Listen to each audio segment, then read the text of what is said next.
بسم اللہ الرحمن الرحیم۔ اعمال اچھے تو حاکم اچھا، اعمال خراب تو حاکم خراب۔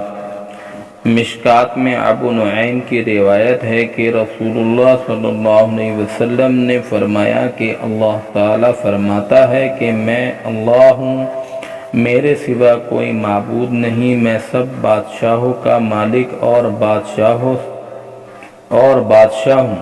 سب بادشاہوں کے قلوب میرے ہاتھ میں ہیں۔ جب میرے بندے میری اطاعت کرتے ہیں تو میں ان کے بادشاہوں اور حکام کے قلوب میں ان کی شفقت اور رحمت ڈال دیتا ہوں، جب میرے بندے میری نافرمانی کرتے ہیں تو میں ان کے حکام کے دل ان پر سخت کر دیتا ہوں، وہ ان کو ہر طرح کا برا عذاب چکھاتے ہیں۔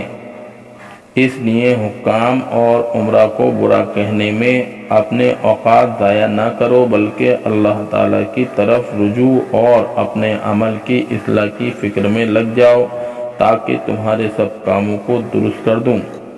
اللہم لک الحمد للہ۔ بکھرے موتی، جلد نمبر 1 صفحہ نمبر 53۔